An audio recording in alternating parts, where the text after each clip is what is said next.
Bom, pessoal, vamos lá então? Então, a primeira parte dessa aula aqui nós vamos falar da radiação do corpo negro. Então, primeiramente, um corpo em qualquer temperatura, ele emite radiação eletromagnética.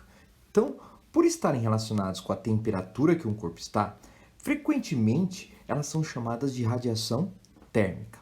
Então, por exemplo, nós percebemos o aquecimento de um ferro quando ele vai passando do amarelo, ele vai ficando alaranjado, até chegar à parte que ele fica vermelho, que a gente fala o ferro a rubro, certo? Isso acontece porque em temperaturas abaixo de 600 graus, maior taxa de emissão de luz, ela está na faixa do infravermelho, ou seja, invisível aos nossos olhos, certo? Mas quando vai aumentando gradativamente a temperatura, ela começa a emitir luz do início vermelho, amarelo, laranja, até ficando aquele vermelho bem escuro, até chegar nas mais altas, que é a luz branca, certo? Tranquilo? Chegando até também a fronteira do ultravermelho, do espectro eletromagnético, tranquilo? Então, para o estudo da radiação emitidas, foi idealizado o que seria um corpo negro ideal.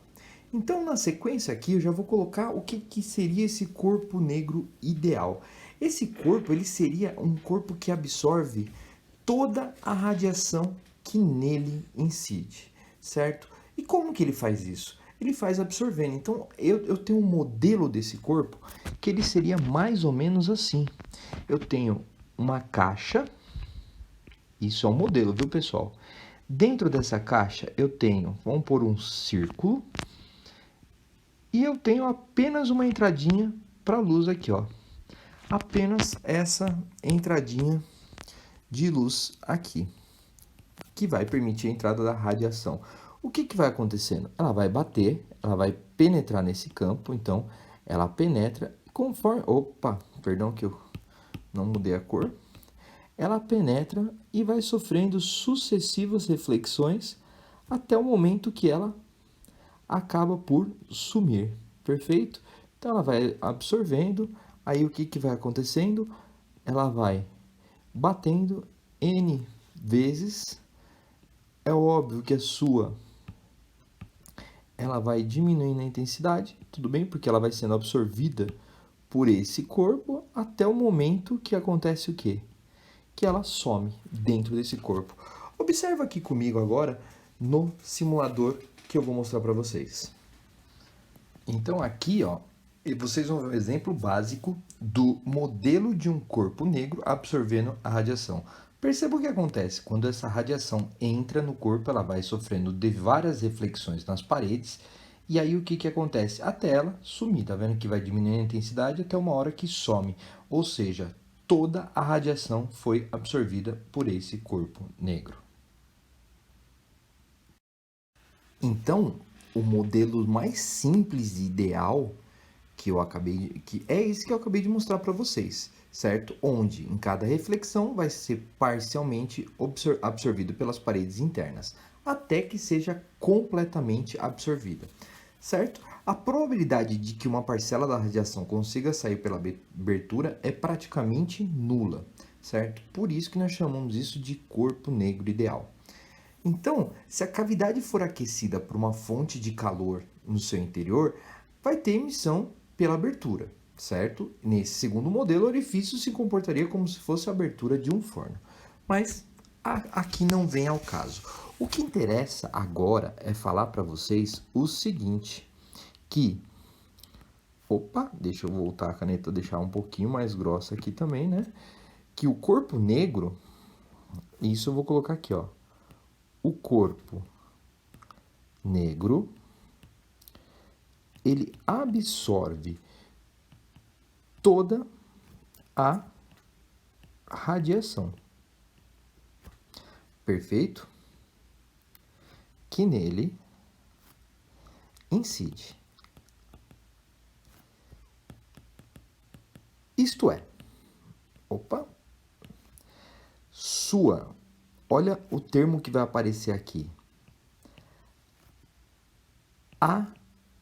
Absorvidade, vou até grifar isso aqui, é absorvidade, é igual a 1. Geralmente, nós usamos A igual a 1. Tranquilo? E sua refletividade, e sua refletividade é nula. R igual a 0. Certo? Então, vou colocar aqui ainda decorre desse último fato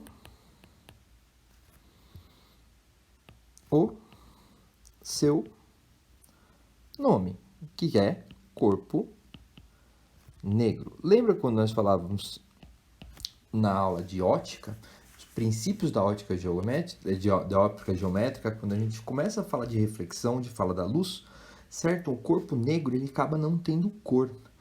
Então, o que não tem cor? Ele não reflete nenhuma luz, tudo bem? Então, todo absorvedor de calor, de radiação, é também um bom emissor. Logo, o corpo negro, além de absorvedor ideal, é também um emissor ideal. A sua emissividade é igual a 1. Todo corpo negro, a uma dada temperatura, emite a mesma radiação eletromagnética com a mesma intensidade para cada comprimento de onda, independente do material que o constitui. Daí decorre do uso de corpo negro para o estudo de radiações emitidas por aquecimento, tudo bem? Só que aí eu vou falar bem simplesinho, por quê? Porque você não vai ver isso no ensino médio, certo? Isso não vem ao caso. Agora, o que tem que vocês têm que guardar aqui, que é outro fator importante, que nós, aumentando a temperatura do corpo, certo? A intensidade da radiação aumenta para todo e qualquer comprimento de onda. Perfeito? Então, conforme eu vou, aqui ele está deixando bem claro, aumentando a temperatura do corpo negro, de um corpo qualquer, vamos falar, a intensidade da radiação, ela aumenta para todo e qualquer comprimento de onda. Aí que vem a parte que às vezes aparece um pouco para vocês, que é a lei de Stefan. Opa, que coloquei um N a mais. De Stefan Boltzmann.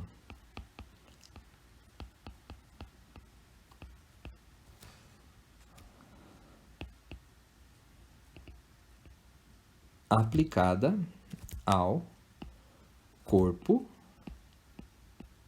negro. Ela simplesmente fornece a intensidade total, que nós vamos chamar I, da radiação emitida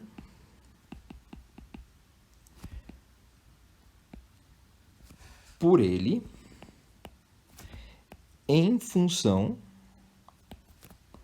da temperatura.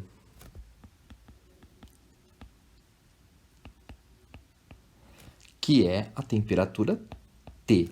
Aqui vale uma coisa importantíssima a lembrar. Temperatura sempre vai ser em Kelvin. Então, aqui eu vou ter essa que é a relação de Boltzmann, certo?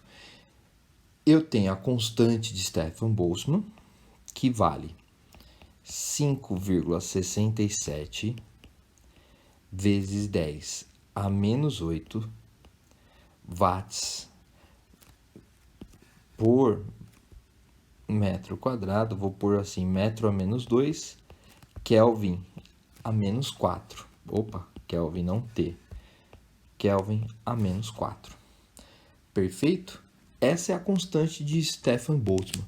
E você pode ver que a quantidade total de energia emitida, ela é diretamente proporcional ao quê? À quarta potência da temperatura absoluta do corpo, certo? Uma outra conclusão que nós podemos ver aqui é que aumentando uma temperatura do corpo emissor, o pico de intensidade ele se desloca no sentido dos comprimentos de ondas menores. Então, se vocês lembrarem isso aí de comprimento de onda que eu falei para vocês lá na aula passada, de eletromagnetismo, certo?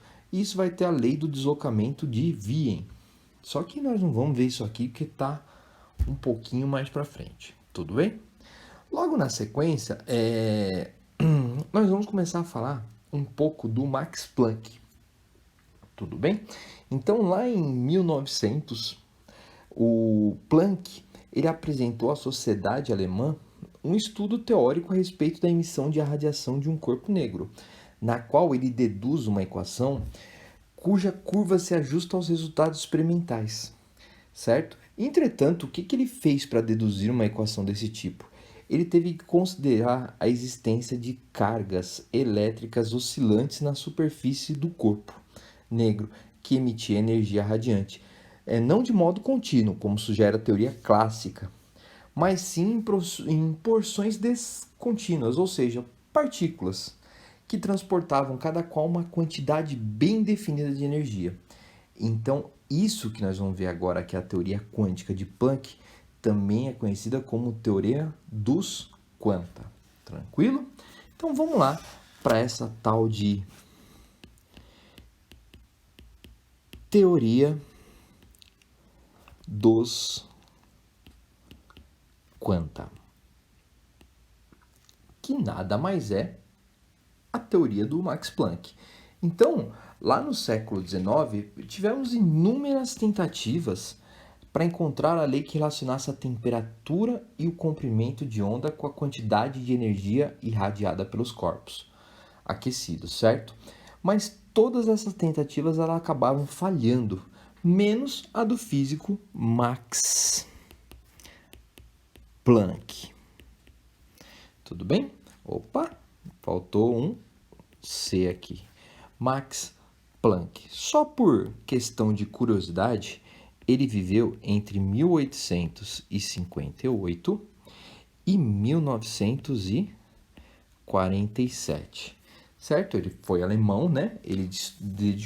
Foi alemão não, né? Ele era alemão e dedicou-se ao estudo da emissão de partículas, de óptica até a termodinâmica, certo?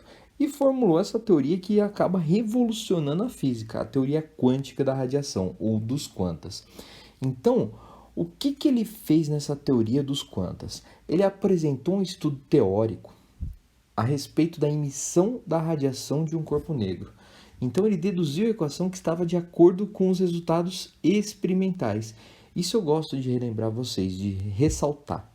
A equação que estava de acordo com os resultados experimentais.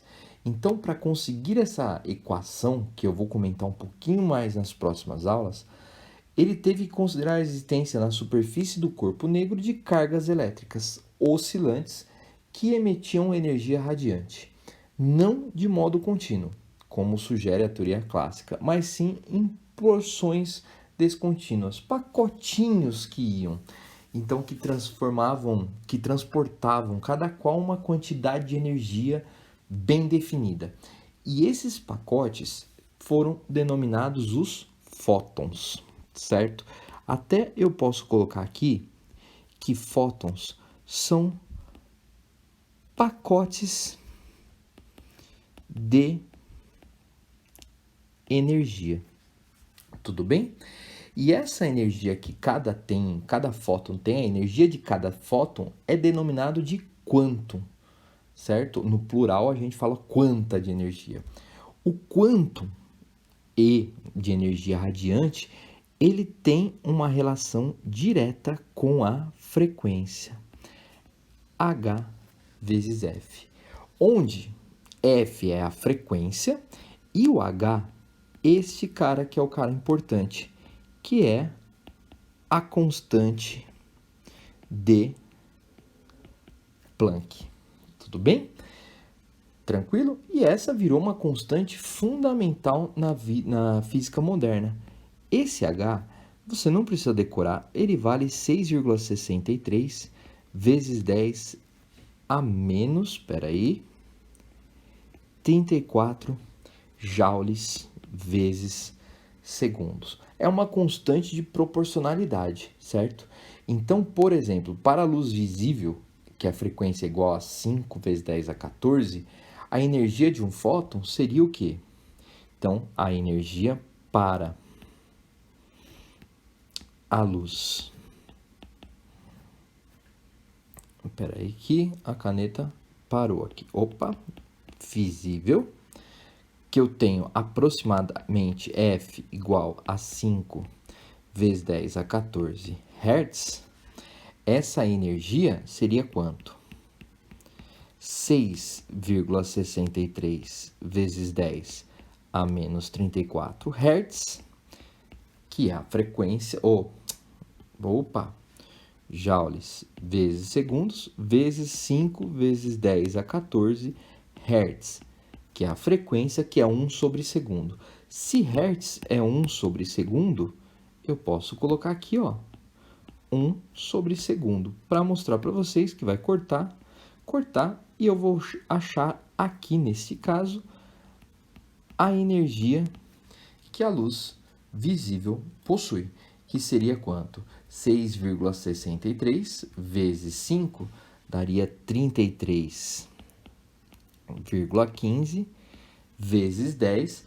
34 menos 14 daria menos 20 joules, ou seja, uma energia de 3,315 vezes 10 a menos 19 joules. Essa seria a energia para a luz visível. Então, por essa descoberta da quantização da energia, por exemplo, o Planck ele recebeu o Prêmio Nobel em Física em 1918, certo? E a solução encontrada por Planck para resolver a questão do corpo negro, considerando que a energia é quantizada, permitiu explicar diversos outros conceitos físicos em nível microscópico.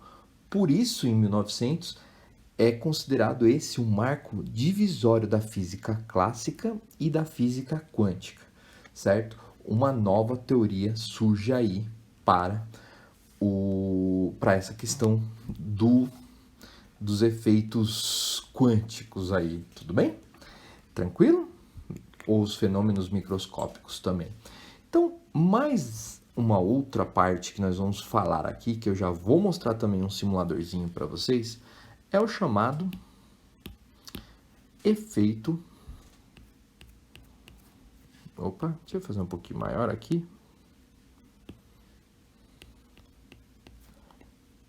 Efeito fotoelétrico.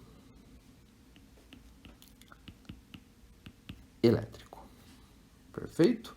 Então, outro derivado aqui desses fenômenos. Então, o que é esse tal de efeito fotoelétrico? Opa, espera aí que eu já vou explicar.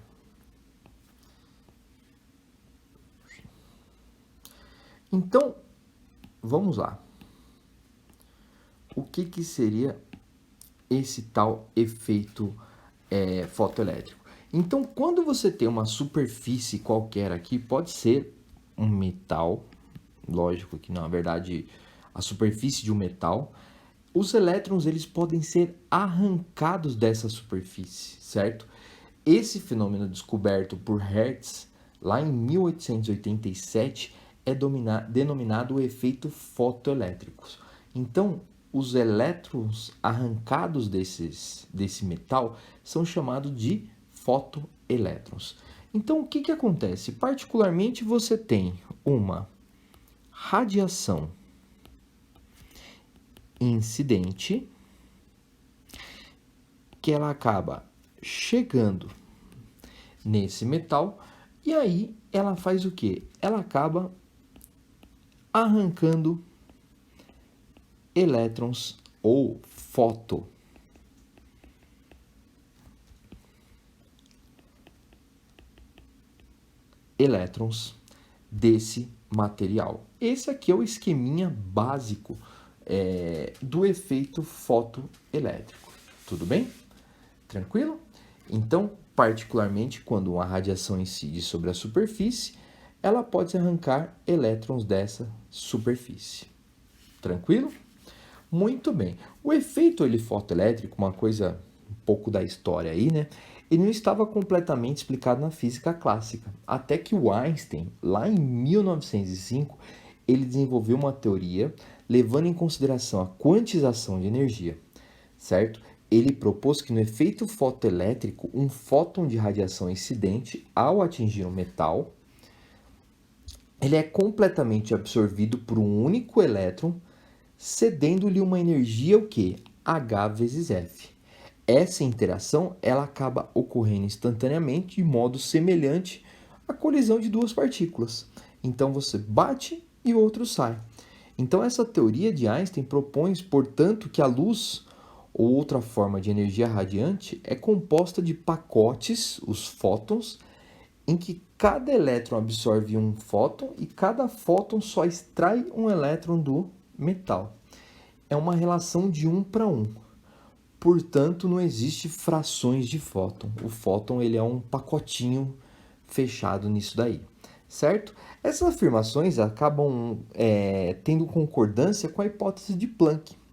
Então, o Einstein explicou corretamente que a energia que absorve pelo elétron aumenta a frequência do fóton e que esta é independente da intensidade da radiação incidente, certo? Então, fato que a física clássica acabava não explicando para vocês. Então, particularmente, o que eu posso melhorar para vocês aqui? Eu posso redesenhar isso aqui, só que agora pensando no que o Einstein acaba nos dizendo. Eu vou copiar e vou colar isso aqui, só que agora, olha o que eu vou acabar mostrando para vocês. Em vez de chegar essa radiação incidente, eu vou apagar tudo e vou mostrar da seguinte maneira. Chegou uma radiação aqui, vou mudar de cor só por questão.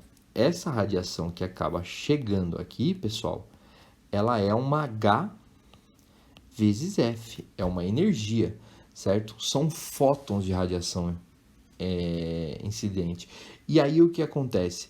Eu tenho essa emissão de fotoelétrons aqui. Então, particularmente disso, eu posso falar para vocês que a energia dos fótons, que é H vezes F, ela é absorvida pelos elétrons do metal que vencem a barreira. Opa, não é barreira, é barreira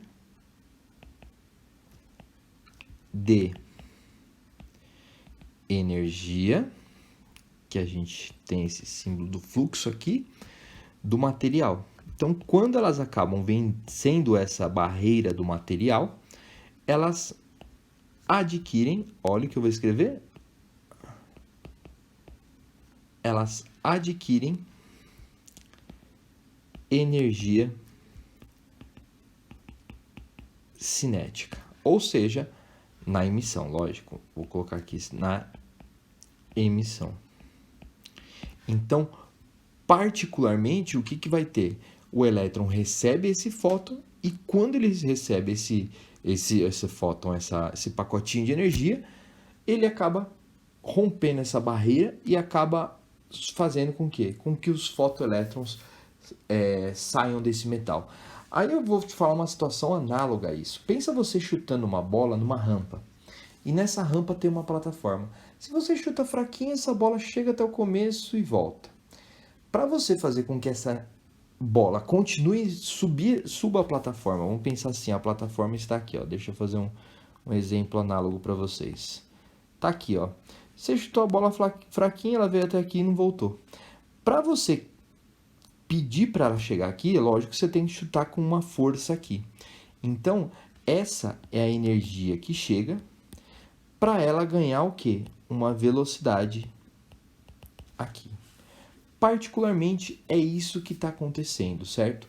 A energia mínima necessária para um elétron escapar do metal, ela corresponde a um trabalho, denominada função trabalho do metal. Perfeito? Isso aqui eu vou destacar ali em cima aqui, ó. Então, a energia mínima. Opa, aqui tá. Ficou ruim. Mínima, perfeito. Necessária para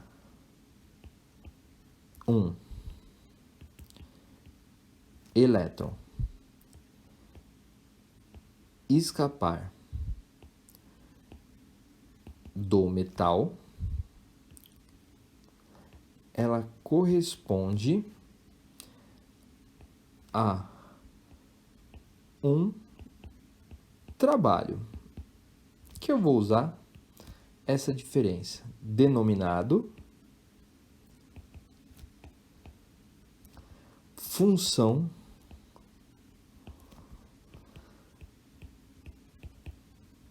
trabalho do metal.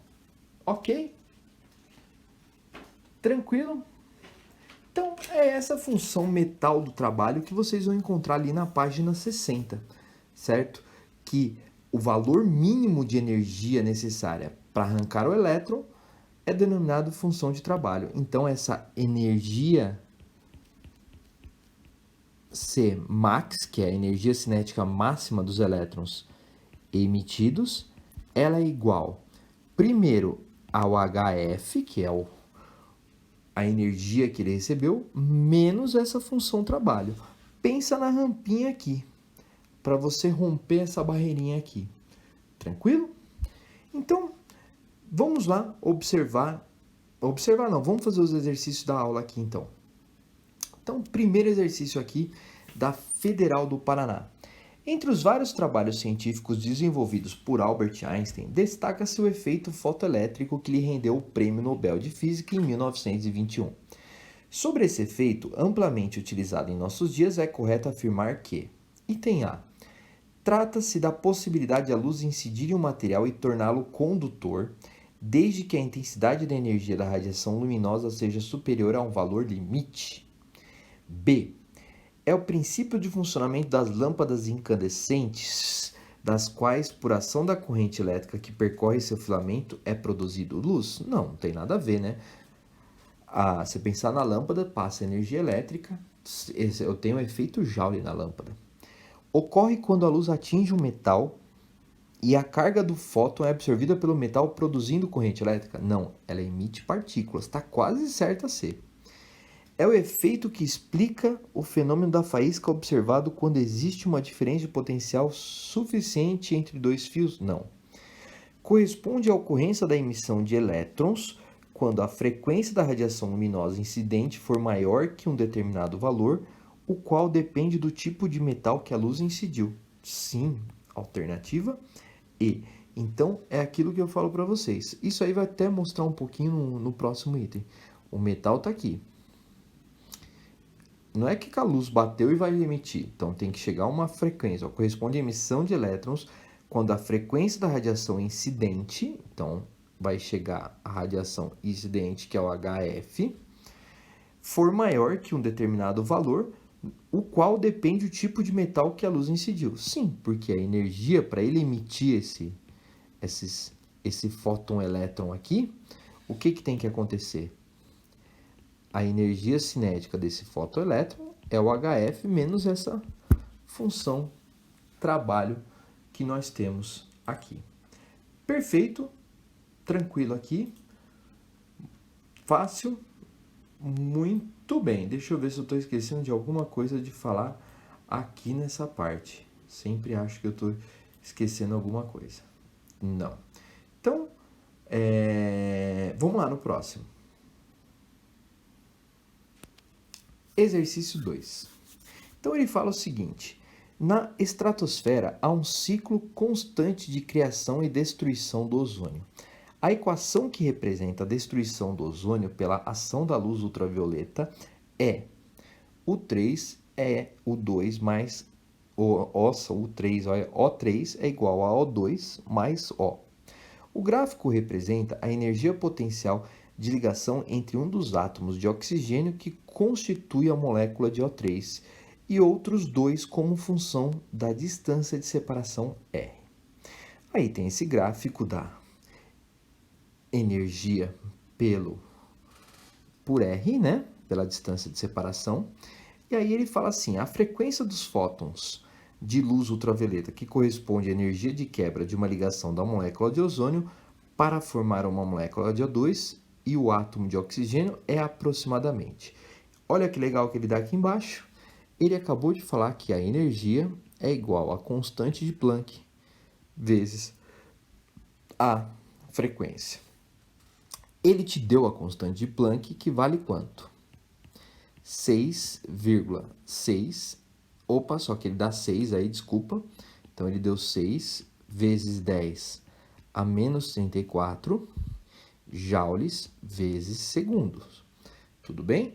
Aí eu tenho que achar essa frequência. Na verdade, ele quer a frequência, né? Ele está pedindo a energia. Como que eu vejo a energia? Olha, pelo gráfico. Pô, isso aqui dá aproximadamente 6, né? Por esse gráfico que é a quebra. Olha lá. Essa seria a quebra, tudo bem?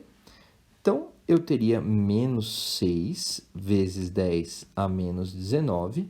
Só que aí eu vou falar para vocês. Você não precisa esquentar com o valor. É um módulo, você vai achar a frequência. Frequência não tem módulo. E a energia para quebra a ligação está dada ali. Energia 6 vezes 10 a menos 34 joule segundo vezes F, que é a frequência. Isso aqui é joule. Então, só de cara aqui eu posso cortar joule com joule.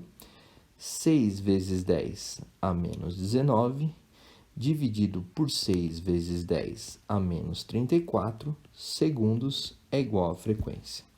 6 por 6, por isso que ele deu 6, dá 1, vezes 10 a quanto?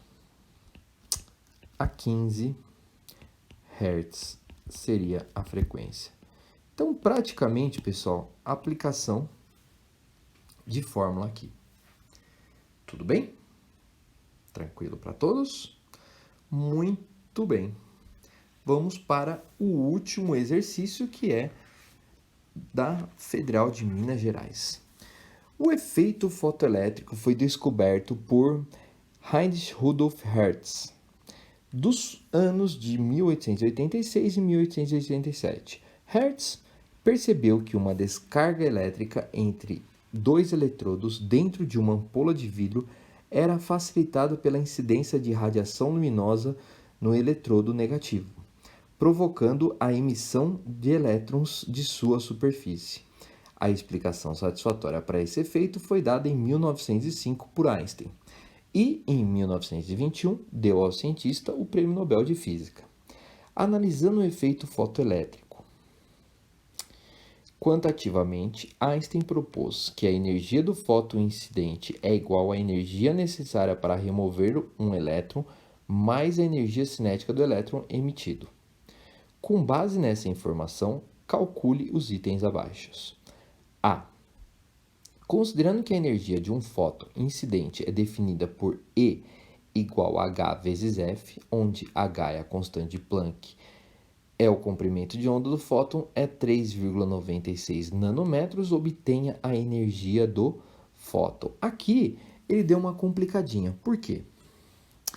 Vocês sabem que a energia é H vezes F. Só que se nós revisitarmos a aula de ondas eletromagnéticas, V é lambda F. V é a velocidade da luz, lambda vezes frequência. Então, se eu falar que C sobre lambda é igual a F, eu simplesmente vou pegar isso aqui, vou passar para cá, tudo bem? E vou puxar isso aqui para cá. Por quê? Só para organizar um pouquinho melhor aqui. E aí, o que eu vou fazer? No lugar da frequência, eu vou pôr o quê? Constante de Planck vezes C sobre lambda. Então, aí ele já deu tudo. A constante de Planck, 6,6 vezes 10 a menos 34 joules segundos. Isso vai dar em segundos, vai cortar. Qual que é a velocidade da luz? Eu não vou nem pôr a unidade aqui para ficar mais fácil.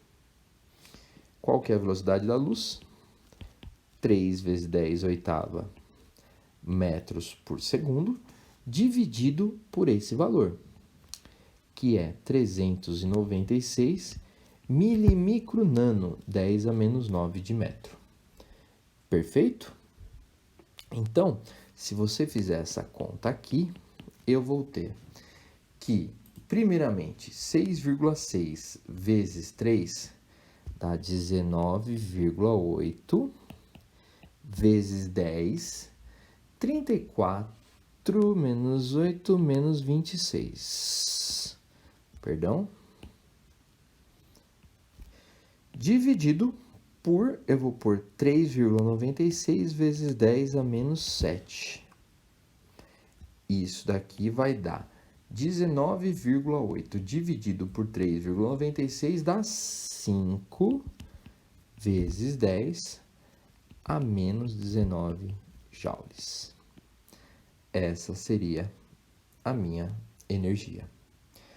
Tá, agora nós vamos ter que aplicar essa última fala do Einstein. Pensa no rapazinho jogando bola.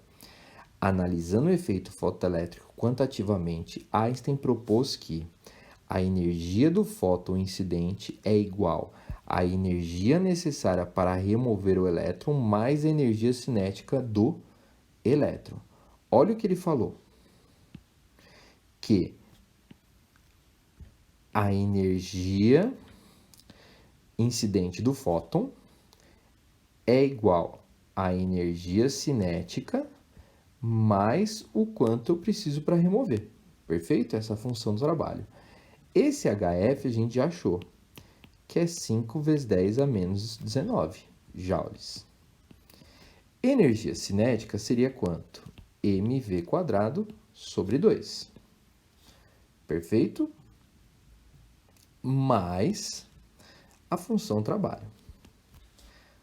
Então, quem que seria essa função trabalho? 5 vezes 10 a menos 19 menos mv quadrado sobre 2 é igual a essa função trabalho. Perfeito? Agora, o que eu tenho que fazer?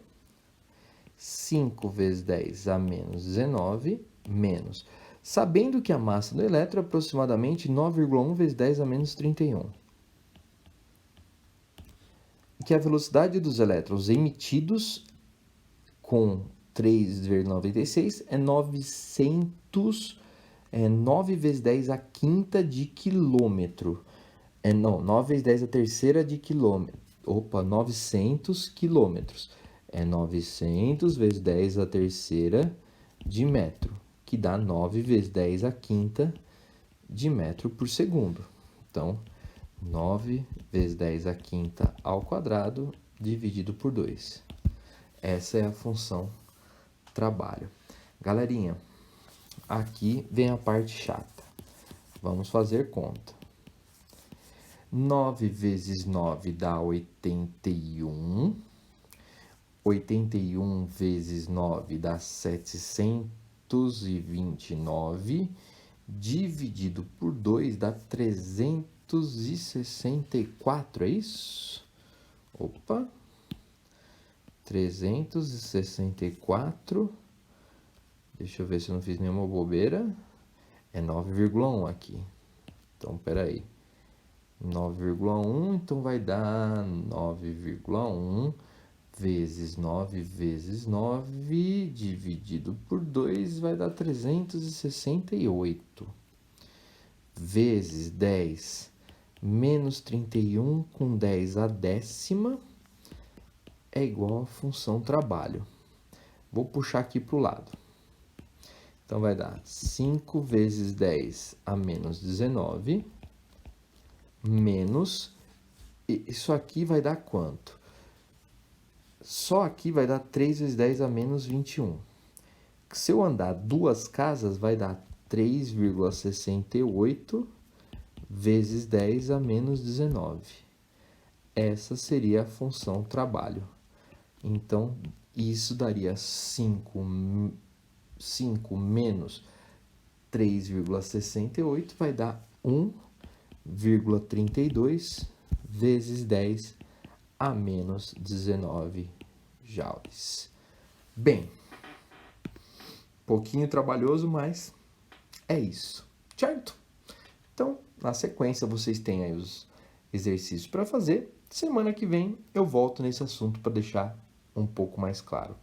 Um grande abraço a todos e até mais, pessoal. Tchau, tchau.